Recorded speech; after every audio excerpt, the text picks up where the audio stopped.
ইসলামের ইতিহাস মানেই কি শুধু বীরত্ব আর তলোয়ারের গল্প? আমাদের মাথায় তো প্রায়ই এটাই আসে, তাই না? কিন্তু আজ আমরা এমন একজনের কথা বলবো যার আসল শক্তিটা ছিল তলোয়ারে নয়, বরং রণক্ষেত্রের বাইরে, মানে কৌশল, কূটনীতি আর অর্থনীতিতে। চলুন খলিফা উসমান ইবনে আফফান রাদিয়াল্লাহু তাআলা আনহার সেই অন্যরকম কিন্তু অসাধারণ দিকগুলো একটু জেনে নেওয়া যাক। তো প্রশ্নটা কিন্তু থেকেই যায়, ইসলামের প্রসারে কি শুধু তলোয়ারের অবদানই সবচেয়ে বড় ছিল? আজকের এই আলোচনায় আমরা ঠিক এইটাই দেখব কিভাবে উসমান রাদিয়াল্লাহুর জীবন এই ধারণাটাকে একেবারে নাড়িয়ে দেয় আর আমাদের একদম নতুন করে ভাবতে শেখায়। আচ্ছা, তাহলে শুরু করা যাক একদম প্রথম দিককার যুদ্ধগুলো দিয়ে। সেই সময়ে উসমানরা নবী মোহাম্মদ সাল্লাল্লাহু আলাইহি ওয়াসাল্লামের একজন সাহাবী হিসেবে অংশ নিচ্ছেন। তার সামরিক জীবনের শুরুর দিকে তাকালে আমরা মূলত তিনটা বড় ঘটনা দেখতে পাই। এক, বদরের যুদ্ধে তিনি ছিলেন না, কিন্তু তার পরেও স্বীকৃতি পেয়েছিলেন। দুই, উহুদের ময়দানে তিনি ছিলেন এবং ক্ষমা পেয়েছিলেন। আর তিন, খন্দকের যুদ্ধে তার ভূমিকা ছিল একজন রক্ষকের। প্রত্যেকটা ঘটনাই কিন্তু বেশ ইন্টারেস্টিং। শুরুতেই একটা চমক, ইসলামের প্রথম আর সবচেয়ে গুরুত্বপূর্ণ যুদ্ধ কোনটা? বদরের যুদ্ধ। ঠিক সেই বদরের যুদ্ধেই কিন্তু উসমান রাদিয়াল্লাহু তাআলা আনহু যুদ্ধক্ষেত্রে ছিলেন না। হ্যাঁ, ঠিকই শুনছেন। এটা শুনে অনেকেই হয়তো একটু অবাক হবেন, কিন্তু এর পেছনে কারণটা জানলে অবাক হওয়াটা শ্রদ্ধায় বদলে যাবে। ব্যাপারটা হলো, তার স্ত্রী, যিনি আবার নবীরও কন্যা ছিলেন, রুকাইয়ারা, তিনি তখন খুবই অসুস্থ, আর স্বয়ং নবীজি সাল্লাল্লাহু আলাইহি ওয়াসাল্লাম তাকে হুকুম দিয়েছিলেন মদিনায় থেকে স্ত্রীর সেবা করার জন্য। চিন্তা করুন, একদিকে ইসলামের সবচেয়ে বড় যুদ্ধ, আর আরের দিকে নবীর নির্দেশ আর পারিবারিক দায়িত্ব। তিনি দ্বিতীয়টিই বেছে নিয়েছিলেন। আর এই আনুগত্য এতটাই মূল্যবান ছিল যে যুদ্ধক্ষেত্রে না থেকেও তাকে বদরি সাহাবী বা বদরের যোদ্ধা হিসেবেই সম্মান দেওয়া হয়েছিল। এমনকি যুদ্ধের পর যে সম্পদ পাওয়া গিয়েছিল সেখান থেকেও তিনি তার ভাগ পেয়েছিলেন। এরপর এলো উহুদের যুদ্ধ। এখানে তিনি ময়দানে ছিলেন। আমরা জানি যুদ্ধের একটা পর্যায়ে খুব কঠিন মুহূর্তে মুসলিমদের মধ্যে একটা বিশৃঙ্খলা তৈরি হয়েছিল, তাই না? সেই সময় সাময়িকভাবে যারা কিছুটা পিছিয়ে গিয়েছিলেন, উসমান রাজিয়াল্লাহ ও তাদের মধ্যে ছিলেন। কিন্তু দেখুন, স্বয়ং আল্লাহ পবিত্র কোরআনে তাদের সেই মানবিক ভুলের জন্য ক্ষমা ঘোষণা করে দিয়েছেন। আয়াতে সরাসরি বলা হয়েছে, আল্লাহ তাদের ক্ষমা করেছেন। এরপর খন্দকের যুদ্ধ। এখানে তার ভূমিকাটা ছিল একদম অন্যরকম, একজন স্ট্র্যাটেজিস্টের মতো।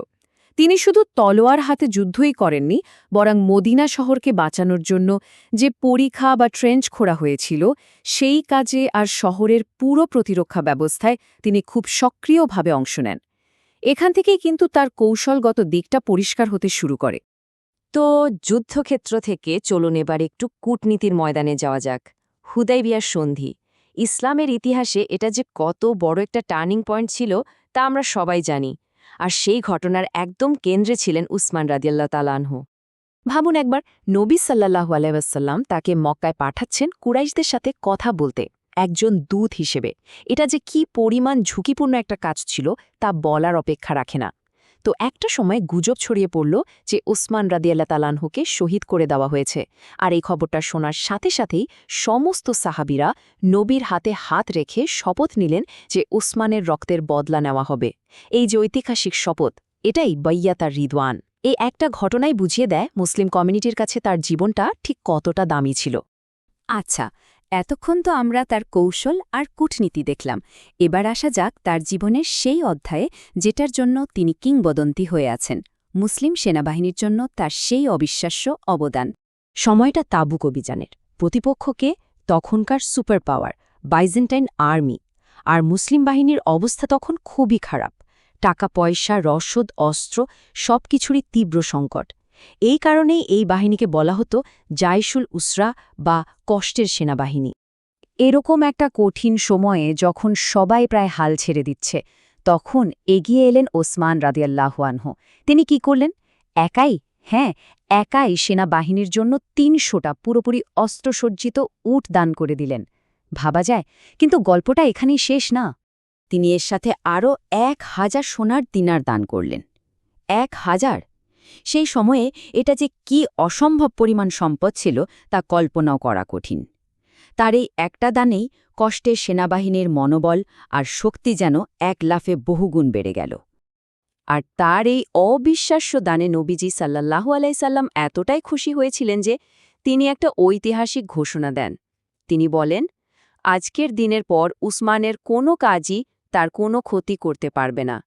এটা ছিল তার জন্য সর্বোচ্চ সম্মাননা, সর্বোচ্চ স্বীকৃতি। তো এবার আমরা চলে যাব তার খিলাফতের সময়। খলিফা হিসেবে তার সেই স্ট্র্যাটেজিক মাইন্ডসেট ইসলামী রাষ্ট্রকে কোথায় নিয়ে গিয়েছিল চলুন দেখি। তার নেতৃত্বে খিলাফতের সীমানা বাড়তে বাড়তে বহু দূর চলে যায়।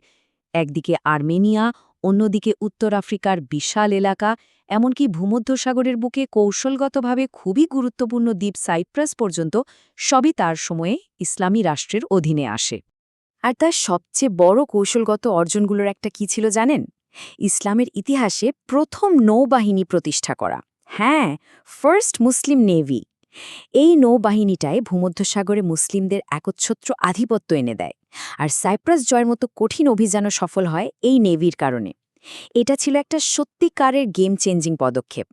তাহলে পুরোটা মিলিয়ে আমরা উসমান রাদিয়াল্লাহু তাআলা আনহুয়ের লিগাসিকে কিভাবে দেখব?